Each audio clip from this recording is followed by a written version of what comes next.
an email. It's only once in 65 years, so you only have to go.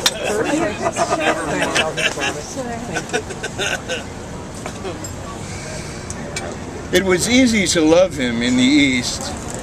There were rockaway summers on the beach, heavenly long sun-soaked days, and breezy blue, black, independent nights, when the sea sparkled and we still all turned brown listening to summer music and the waves and bouncing balls.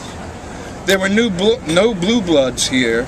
Mutts we were, blue-collar kids with white-collar dreams, the hot sand under our feet, scurrying from the beach to the corner deli to get sandwiches and sodas, ice cream for our lunch.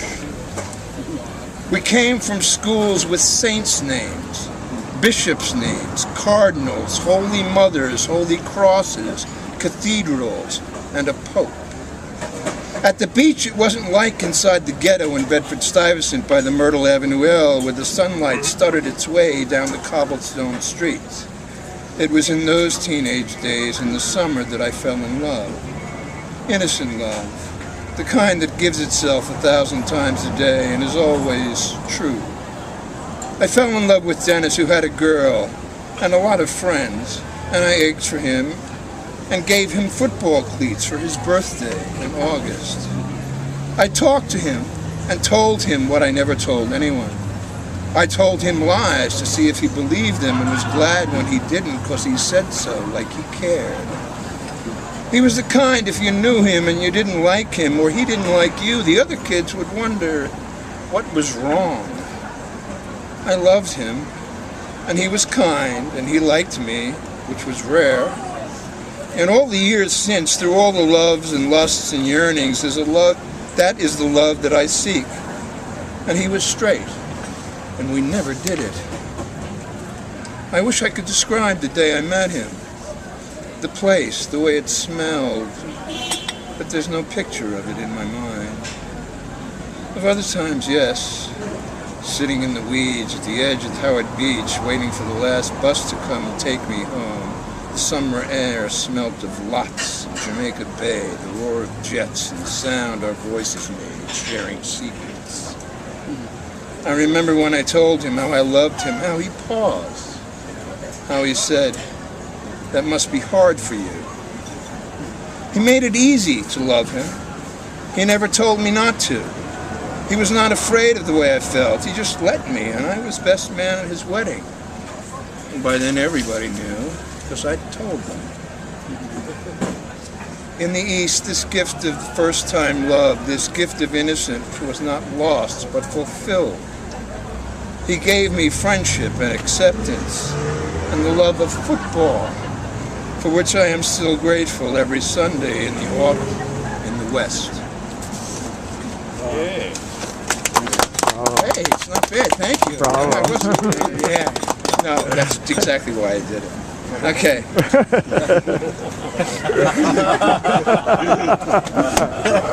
Hey, I know me, man. I ain't fucking lying here. You guys are going to know more about me by the end of this evening than you ever wanted to know. I had a similar experience that you had, except we had sex, but... Good for you! Are you bragging on my birthday? No, because the next day he was like, I passed out last night, I don't remember what happened. Oh, he was a Marine. That's how it kind of worked out for a while. This is called the mitt. In the East, when I was 8, I had a baseball mitt only your mother would buy. It was the kind of mitt they kept on the bottom shelf at the 5 and dime. No real padding, no strings between the fingers, no signature on the heel. When I was 8 in the 50s, mitts weren't the giant high-life scoopers they are today. My mitt was this 5-fingered red leather thing, just slightly longer than my child's fingers. Hot shot. Get over here. Now, as any kid knows, that even if you can't really play ball, if you have a good mitt, a respectable mitt, you can at least fake it. The other kids will let you play, because you at least look like a player with a respectable mitt. Mine was not respectable. It was a shame. It brought no glory to the wearer, no aura, no image of ability. It would not enhance a player's reputation. It fostered no illusion. So it was that I envied all the kids with the respectable mitts who were always picked ahead of me. But one fine day, I don't know why I did it, the unforgivable, a crime almost impossible to live down. What I was thinking that day with the kids, when the kids picked sides and left me out sitting behind the fence to watch me, the non-player, with his not respectable mitt.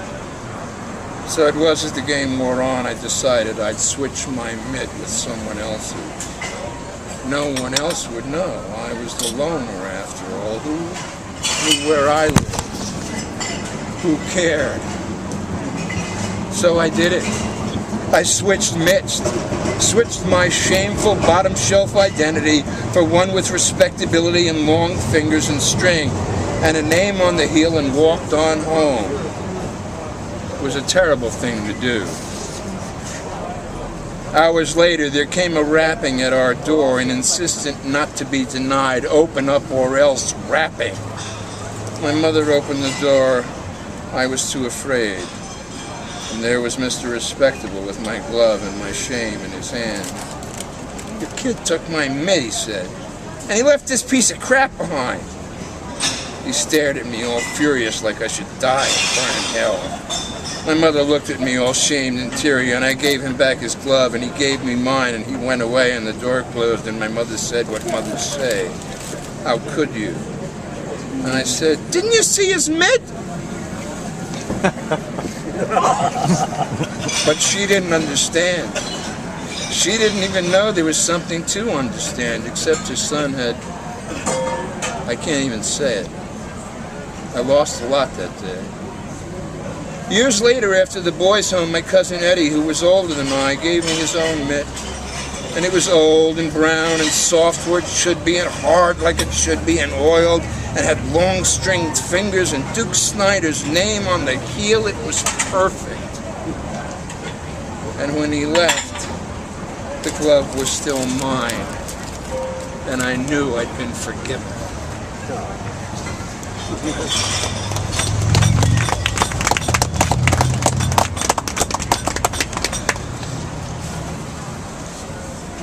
There's only a couple more.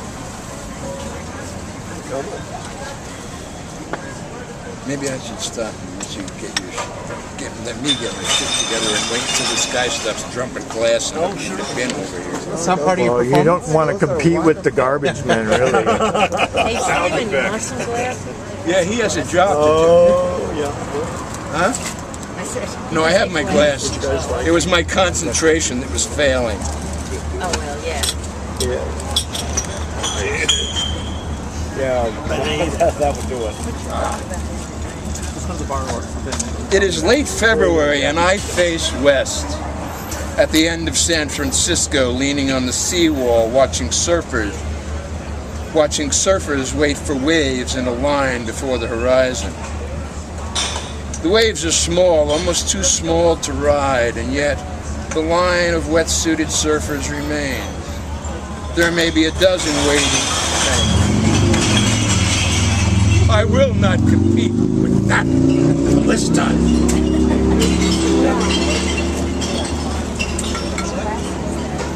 So go